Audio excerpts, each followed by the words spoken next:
Awesome. Hi, everyone. Welcome to the 21st episode of the Civics Project. Today's session focuses on sex education, and thank you for joining us.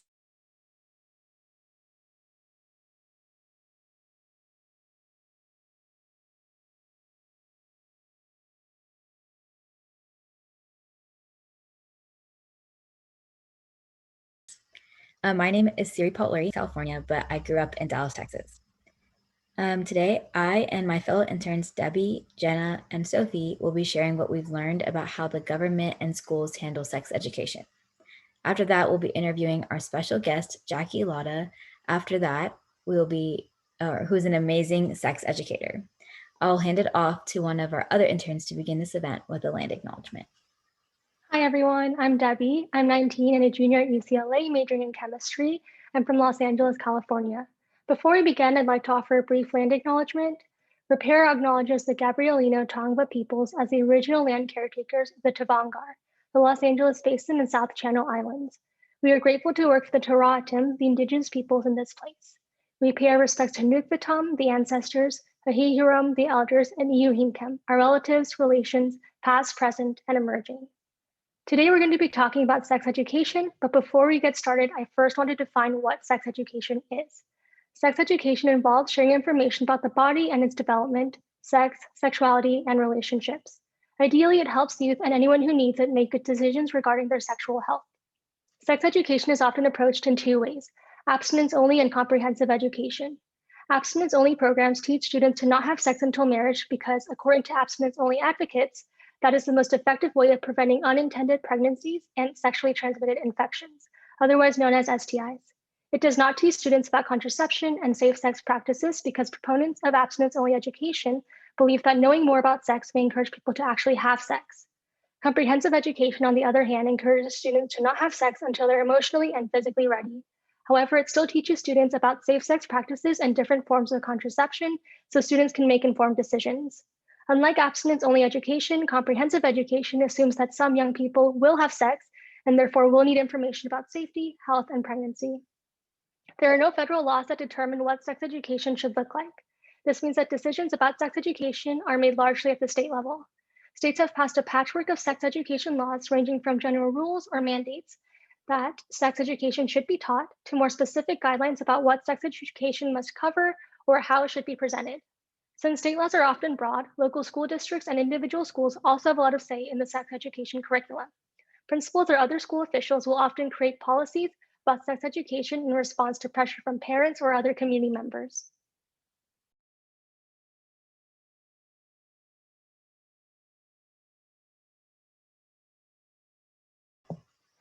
So the Guttmacher Institute tells us that 39 states and DC mandate sex education. Only 18 states require content to be medically accurate. 26 states require content to be unbiased and culturally appropriate.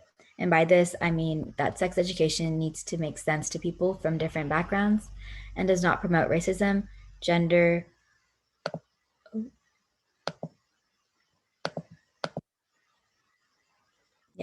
bias, or homophobic ideas.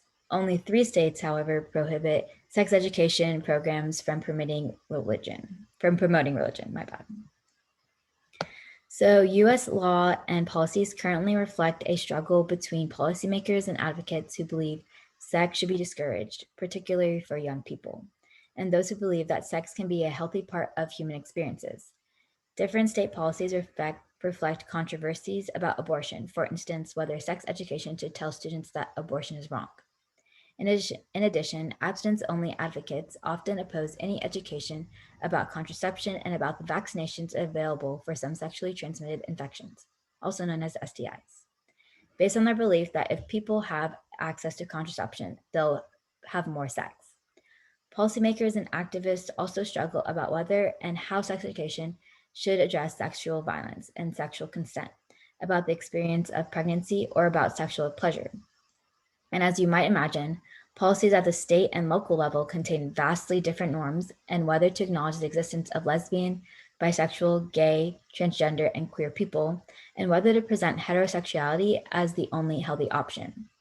What we've learned is that sex education is extremely politicized, with conservatives advocating for the idea of sexual purity as an important Christian value, especially for girls and women, and contrast liberals and progressives tend to argue for sex education based on the goals of promoting health, encouraging access to contraception for those who want it, and reducing teen dating violence and sexual abuse of youth by adults.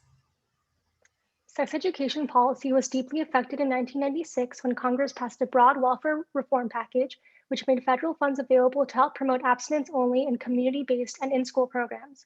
In 2000, Congress approved abstinence only funding for community organizations. Approximately $40 million were given out over a 2-year period. Then in 2003, Congress renewed funding for all 3 of the federal abstinence only programs. So while decisions about sex education are mostly left up to the states and local schools, the federal government has also played a direct role by tying access to some of its funding to sex education that promotes right-wing values. Times are changing though. Several members of Congress are pushing now for a more comprehensive sex education and the elimination of abstinence only until marriage programs. In 2021, in May of 2021, Senators Cory Booker and Mazie Hirono and Representatives Barbara Lee and Alma Adams introduced the Real Education and Access for Healthy Youth Act, which addresses both education and access to care for young people with a focus on those most impacted by barriers to sex education and sexual health services. If it passes, it would for the first time help to ensure that access to comprehensive sex education is available across the United States. So before we move on to our interview with Jackie Lara, the repair interns and I would like to share some of our insights about the current state of sex education. How do we make sense of sex education debates as young people? As I grew up, I was frustrated at the fact that I was never able to be accepted into society as a woman of color. Like most girls of color, I received the message that white, skinny girls and women are ones who are considered pure and virginal, and that girls like me didn't deserve kindness or respect. But why? Why are women who are different from this imagined feminine ideal treated like we're not worth as much? I want sex education that recognizes that girls and women of all backgrounds are beautiful, including those who are not white or Christian or who don't look like the cover of a magazine. Sex education should tell us that when we want to be sexual, that's normal and okay, and then when we don't, we should never be coerced or forced. Abstinence only advocates believe keeping teens unaware of safe sex practices will keep us abstinent. However, I believe that the communities fail their youth by implementing such a curriculum. It leaves teens vulnerable and in danger, partly because we're ill informed and partly because of the shame associated with sexual activities before marriage. Contraceptives are seen as an easy way out for teens, when it's really the most effective way for us to keep ourselves safe. The idea that having sex before marriage is irresponsible and shameful implements such a damaging image of sex and pregnancy onto young, impressionable teens that can affect us well into our adult lives. Teens should be equipped with the knowledge to stay safe. Having this knowledge at hand won't make teens spiral out of control. It's not suddenly going to incite this urge to have sex all the time, as is believed by many abstinence-only education supporters. Hi everyone, I'm Sophie. My pronouns are she, her, hers. I'm 19 and a sophomore at UCLA, joining this discussion from Ventura, California. Now, I'm sure most of you are familiar with the popular film Mean Girls, and you may know this quote, "Don't have sex because you will get pregnant and die." Now, today, younger generations may laugh at the absurdity of that quote until we realize that US abstinence-only sex education is just as bad, if not worse. Personally, I went to an abstinence-only sex education high school, and it never helped me with any of my decision-making choices. Instead, I had to learn independently via YouTube and asking my older siblings to help inform me rather because of the community's fear that this education would corrupt us. Rather than abstinence-only sex education making us more knowledgeable about sex, what it really does is scare, deceive, and manipulate us. Not only does it promote fear in our minds about the sexual acts and reproduction, but it advocates damaging, fairly sexist gender stereotypes and shames those who become sexually active before marriage. And right now, in most parts of the US, only adults are given the ability to make the decisions about what the content of sex education should be. It's rare for anyone to ask us what we want to know or what we think our priorities are. Young people, we need to have a say in the sex education that we are taught. This is some of the most useful information that we learn in our lives, yet we don't have a say in what and how we learn. Thank you, Sophie. Hi, everyone. I'm Jenna, and my pronouns are she, her, hers. I'm 19 and a sophomore at UCLA, joining this call from Portland, Oregon. Growing up, I became increasingly aware of how differently girls were treated when it came to sex education. I saw how often the burden of shame fell on girls in situations such as teen pregnancy. I listened to gossip from adults in my life, parents of friends, where they would judge and shame girls, young teenage girls, based on rumors they had heard. Even among girls my own age, conversations placing judgment on other girls occurred. Although my community was fortunate to have a rather progressive sex ed curriculum, the emphasis of negativity placed on sex had a clear impact on how girls viewed ourselves, as well as how others viewed girls in relationships. We really need sex education that isn't so negative. Education should help us talk back to the ways that girls are judged, primarily based on their sexuality and shamed for the choices we make, or the choices that others make for us. As noted by Siri, we have the privilege to be joined by Jackie Lara. Jackie Lara is a sex educator based in Los Angeles. Her education work is predominantly with young people and focuses on healthy relationships, advocacy, inclusivity, as well as bodily autonomy. She is driven by a core value that young people are the experts of their own lives and deserve the space, along with supportive adult allies, to be their most authentic selves. She works towards a future where sex ed can be provided in homes, schools, and other organizations which will be free of bias, culturally relevant, healing, and authentic to each individual.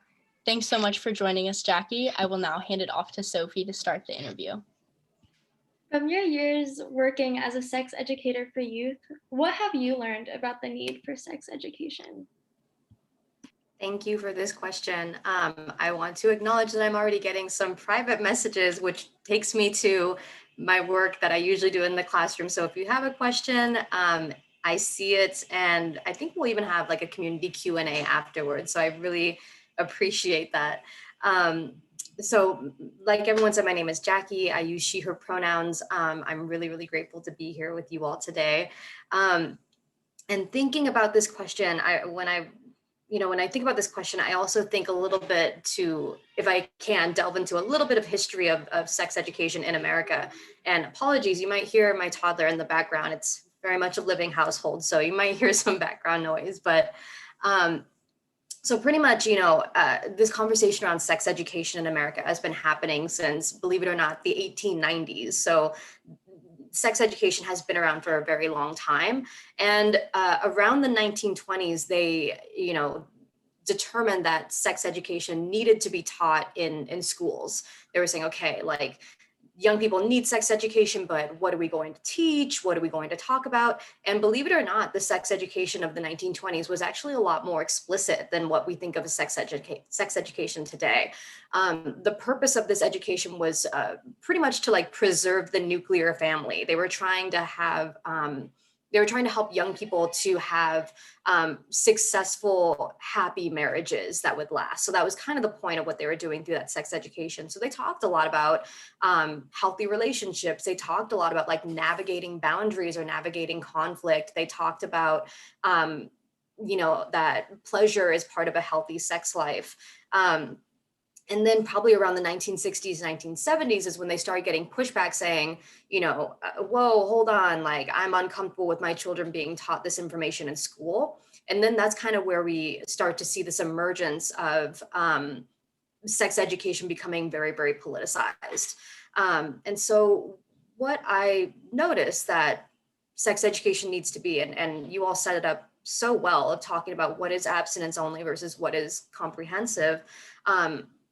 What I've noticed is that when young people are given options and given all the information that they need to make the best decisions for themselves, they can live their most authentic lives. So comprehensive sex education, or what should be included in comprehensive sex education, is not only information, what people would traditionally think about of sex education, like birth control methods, how to prevent pregnancy if somebody's not ready to become a parent yet, how to prevent STIs, talking about condoms. All of those things are definitely core parts of sex education. But additionally, comprehensive sex education would include information about different various gender identities, not only information about them, but affirming of them, because these gender identities are not a new thing. They're ancient and historic and sacred.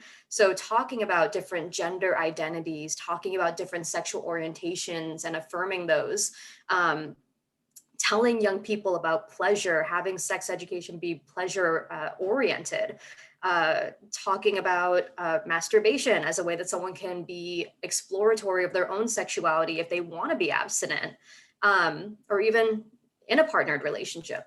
And then also how to combat gender bias and gender stereotypes, in addition to some skill building, thinking about how to navigate conversations with a partner, how to talk about protection, how to talk about testing, navigating those things that are going to come up when somebody is in any type of relationship.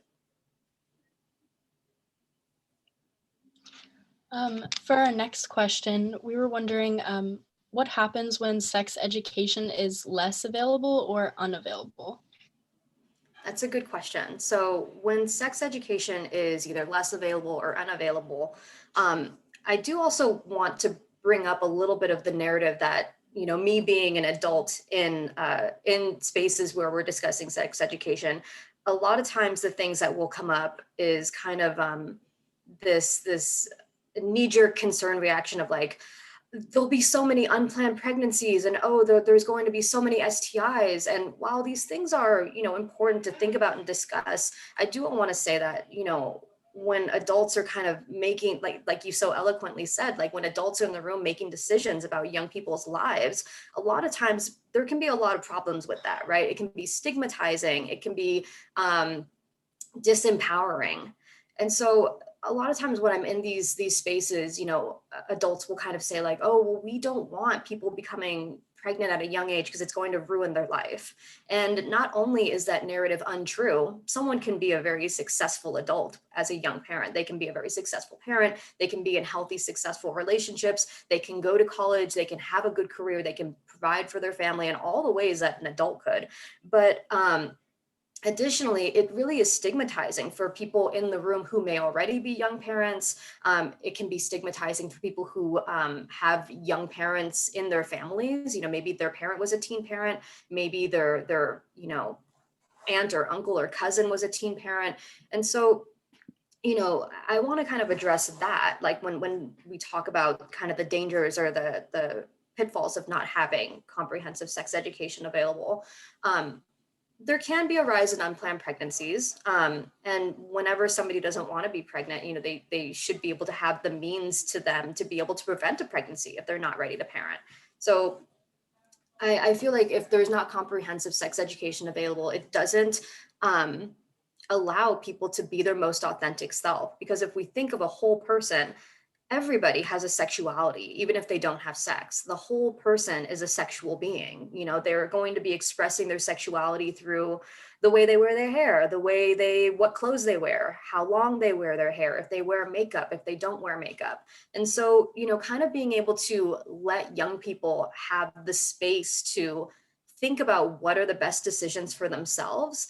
I think that's the big thing that's missing when people don't get comprehensive sex education. It's not, they're that, because I think if everyone can think back to when they were in high school, they can think, wow, like I was wondering so much about not only my body that was changing, but also, my relationships that were changing, my desires, my interests, my goals, and my fantasies. And every young person just deserves to have adults in their life that are going to be like validating and affirming and saying like, who you are is just fine. If you are not sure of your gender identity, that's okay. If you are thinking about getting into a relationship with a new person, that's cool. Let's talk about it. And so I think like that big thing is like, having someone in their life, in their corner, to be able to lift them up and let them know that this whole, experience that they're going through is totally normal and great.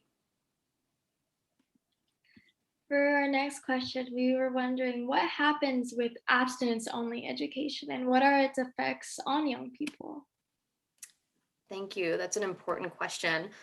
So like it was mentioned earlier, abstinence-only education doesn't provide for any information on protection methods other than abstinence. So pretty much it's kind of this method of just say no, right? And not only do we know that this doesn't work, research shows that, this just say no model is ineffective. People are still going to be having sex. But what we find actually is that young people have a lot of shame around sexual activities, and they're less likely to get the help that they need because they're ashamed. So that's when we start to see more like higher STI rates, higher pregnancy rates, because someone is saying like, oh, I'm really ashamed, I'm embarrassed, I don't want to go into a CVS, or I don't want to go into a drugstore and get condoms. I don't want to go to my local health center because I don't want anyone to see me because I'm ashamed that I'm participating in this behavior that I'm being told is naughty or being told is sinful or dirty. And so it can have a lot of really detrimental qualities, including the ones we just talked about, but also abstinence-only education does not affirm various types of gender identities. And so, not only does someone feel ashamed about maybe the behaviors that they're engaging in, but they feel ashamed about at the very core who they are. And someone, like I said, young people are the experts on their own life. And I think that everyone deserves the opportunity to determine what their authentic self is. And through abstinence only education, that is left out, and also they usually will kind of promote outdated gender roles of like, oh, like women and femmes are expected to do this, men and masculine people are expected to do that. And that in addition can put somebody into a really limiting box. Thank you. We were also wondering, what insights can you share with us about sex education policy? And if you were able to write new policy, what would you prioritize? That's a great question.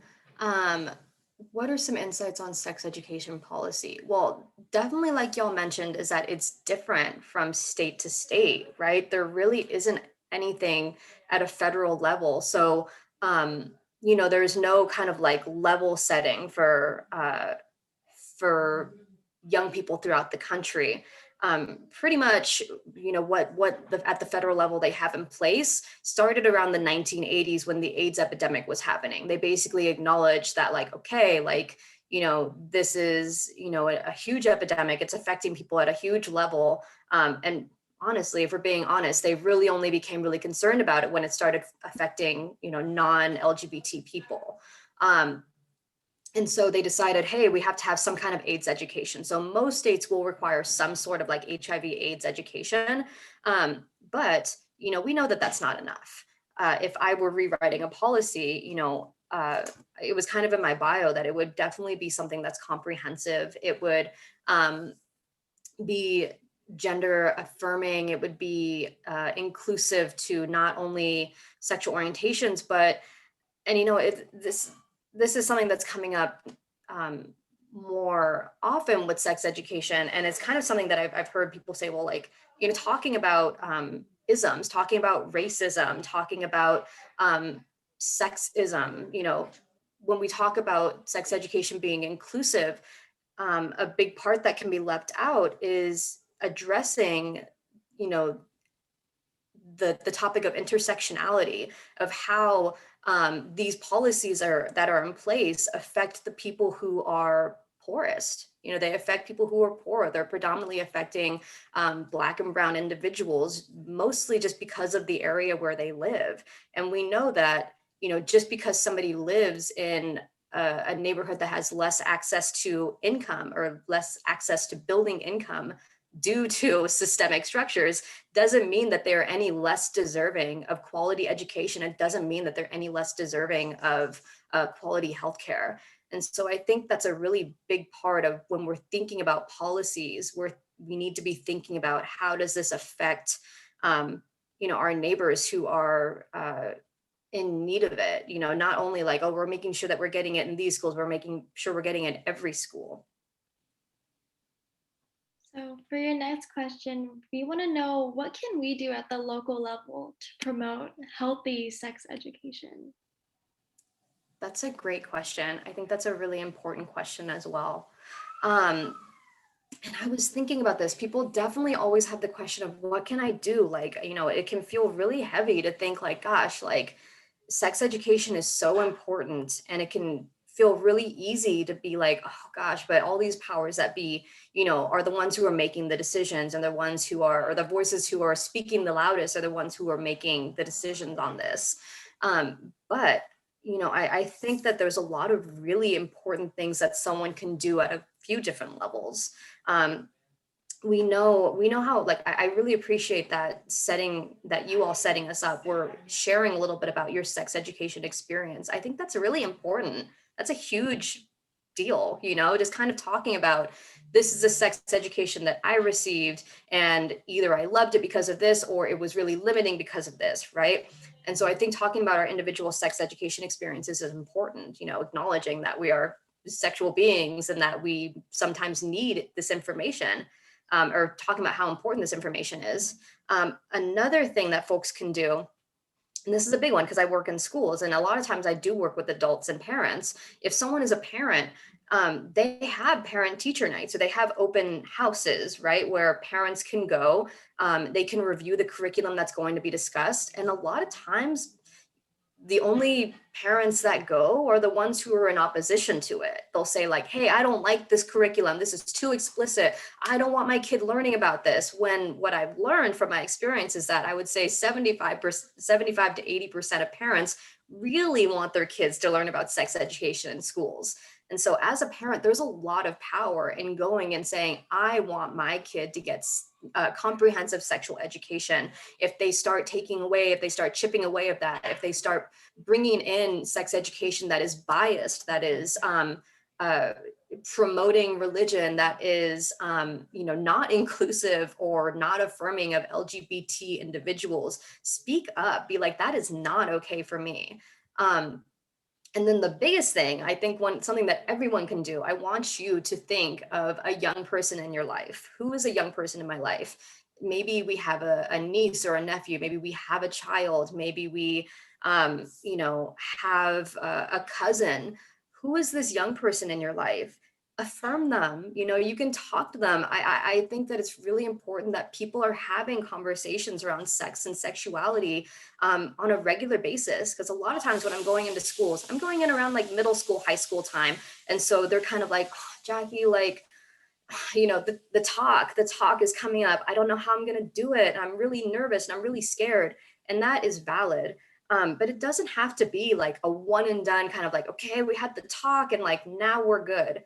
I can think of like my experience. I'm a new parent. And so I think about even the way that I talk to my toddler, where, if I'm changing his diaper and he starts to touch his genitals, I don't have to be like, don't do that.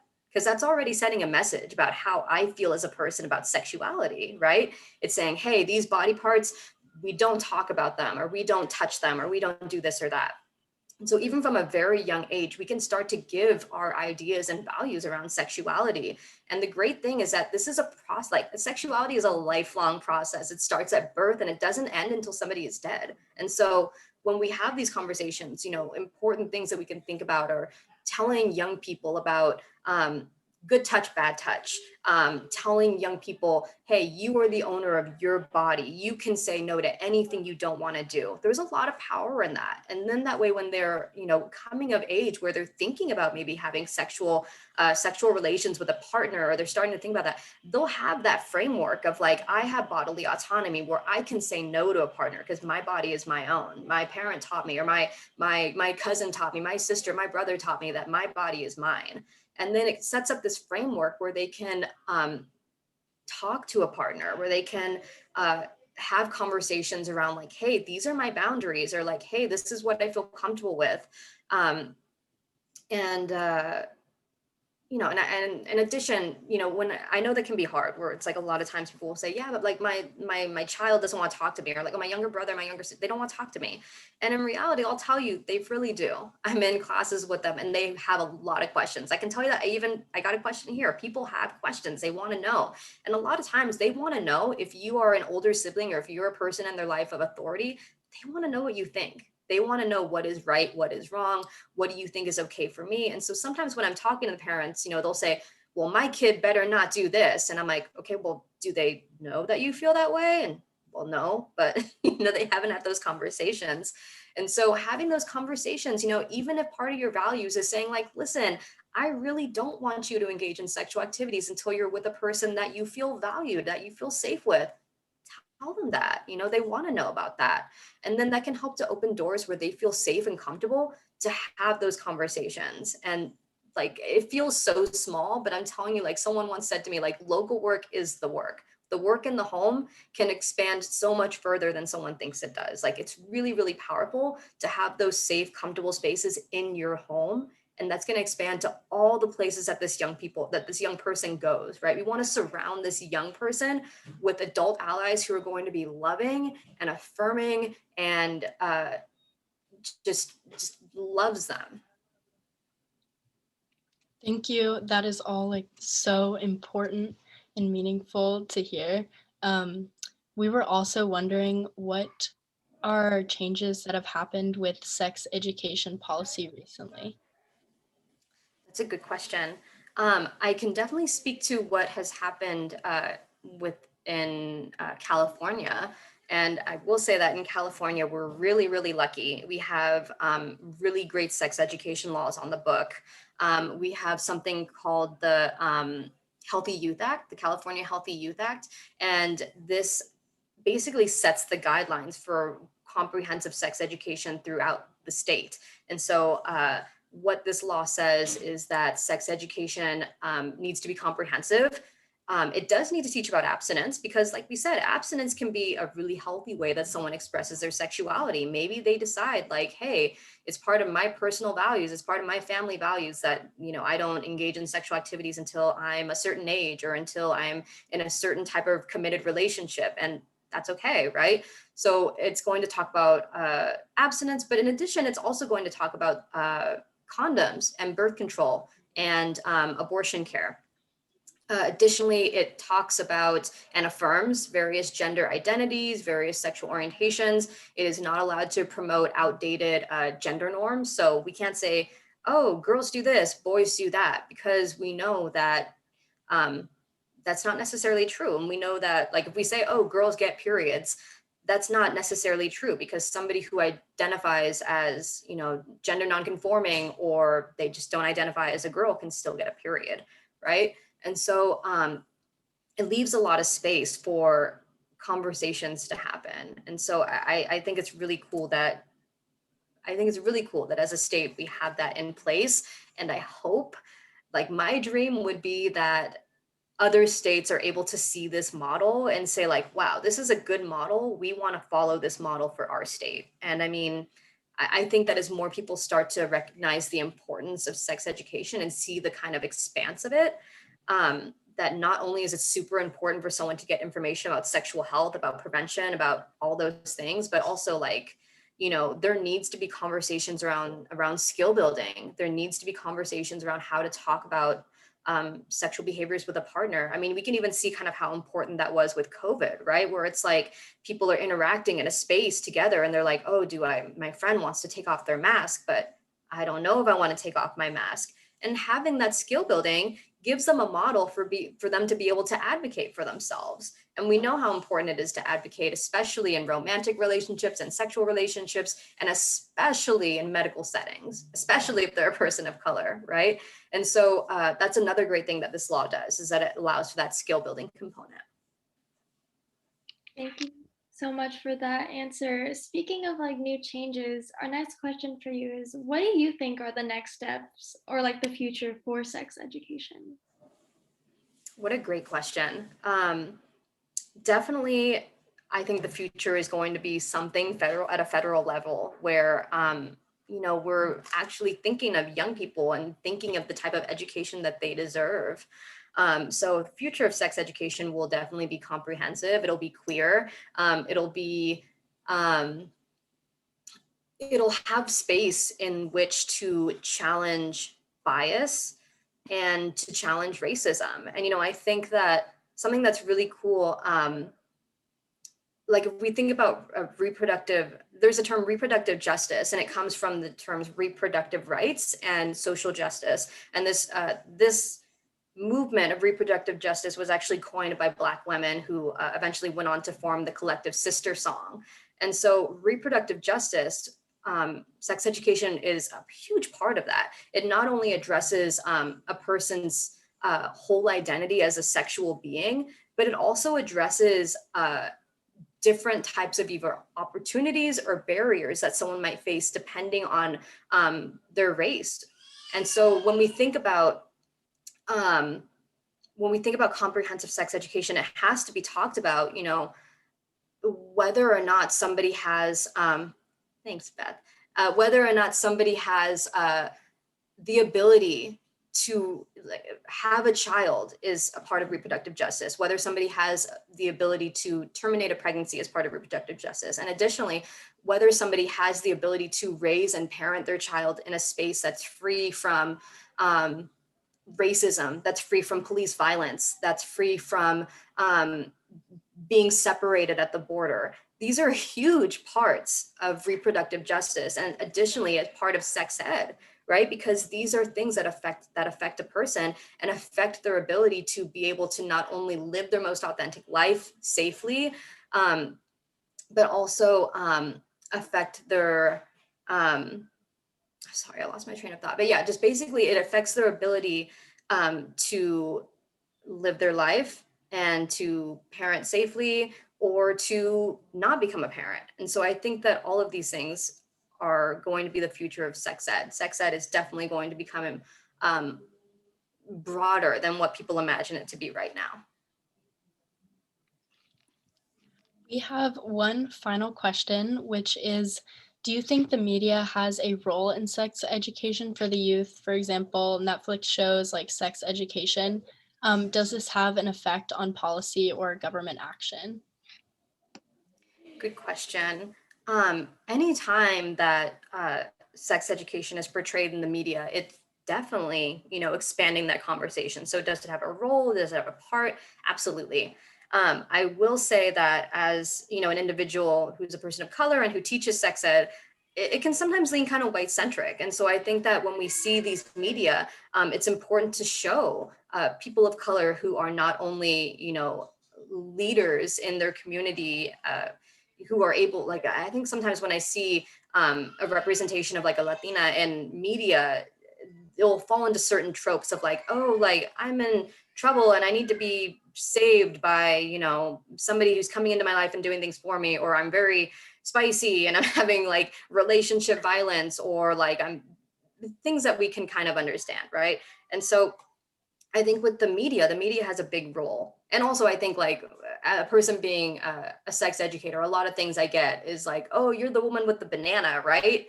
I'm like, is that your idea of sex ed? That is a lot of times people's idea of sex ed. You have the condom, you have the banana, you're rolling it down. And I'm like, well, I do.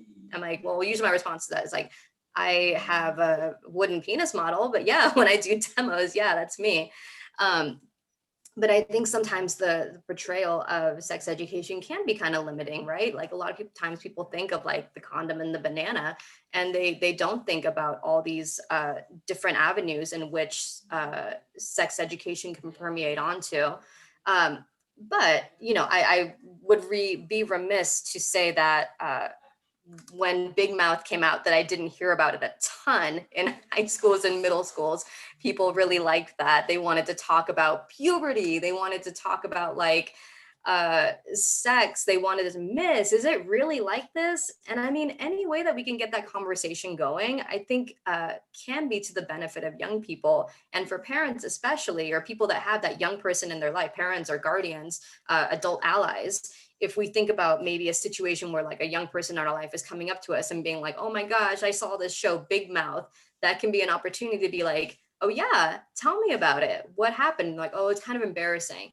I know it can kind of feel embarrassing, but let's talk about it. Puberty, yeah, what's that about? And I mean, my biggest thing is always just to let people know to be curious. If anything I've learned from working with young people, it's that a lot of times young people are really accustomed to being told what to do, being told where to go, being told what to wear, what to eat, when do they have to do it, do this, do that. And it's understandable that they need a lot of guidance and a lot of directives in their lives, especially from the people who are tasked with caring for them and watching over them. But whenever I go into a classroom, the way I teach is extremely conversational. So I'll say, what do you think about that? And sometimes they'll say, like, I don't know, I've never thought about it before. And so I think that there's a lot of power in media for people to bridge those conversations and for adult allies to say, like, well, yeah, what do you think about that? Or like, oh, wow, that character, it seems like they felt kind of conflicted about having sex with that person. What would you have done in that scenario? Being really curious about their lives lets them know that you are interested in what they think, and what could be more empowering than that for a young person. Thank you so much, Jackie, for sharing your knowledge with us. We would like to invite everyone to join us for our 22nd episode of the Civics Project about fair housing, featuring Brandon Butler from the California Department of Fair Employment and Housing. We will be hosting this event next Sunday, July 25th at 2 p.m. Pacific Daylight Time. And if you enjoyed hearing from the repair student team, Debbie, Siri, Jenna, and I will be back on August 15th for our Civics Project episode on public schools. And I would also like to invite everyone to a virtual program titled Caged: Criminality, Disability, and the Destruction of Life Chances. And it focuses on the relationship between disability, race, and incarceration. We're excited to be planning a round table discussion featuring Leroy Moore, Nirmala Arevalas, and Liat Ben Moshe as our speakers, and hosted by Karin. Beth, could you please help me with pronouncing Karin's name? Gustafson. Thank you. Karin Gustafson. The event is co-sponsored by UCLA Disability Studies, and we should be releasing the date and registration link soon for this upcoming event in August. Thanks so much for Jackie for joining us, and to our wonderful Zoom audience for joining us this week for the Civics Project.